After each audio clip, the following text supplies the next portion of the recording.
a format such as username-location, but other hostname standards can be used. Check out the supplemental reading to find out more. After that, you install software the user needs on their machine. Then, the new employee starts and you streamline the setup process for them by providing instructions on how to log into their new machine, get email, etc.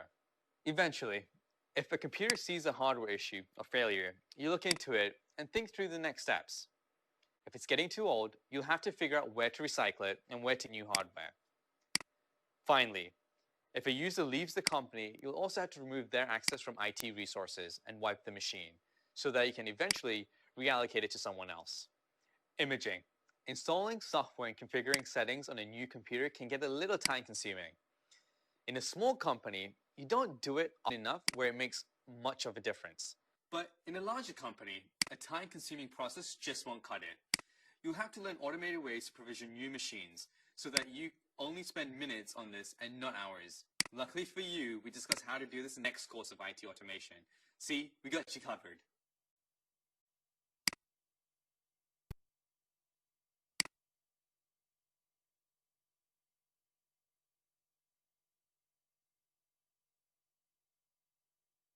When you manage machines for a company, you just set it and forget it.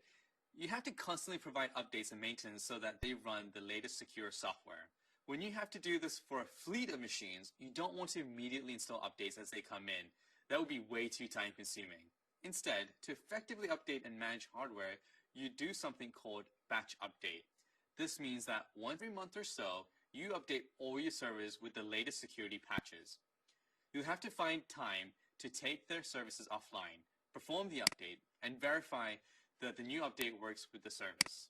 You also don't have to perform an update every single time a new software becomes available, but it's common practice to do batch updates for security updates and very critical system updates. In the security course, we dive deeper into security practices, but a good guideline is to keep your system secure by installing the latest security patches routinely. Staying on top of your security is always a good idea.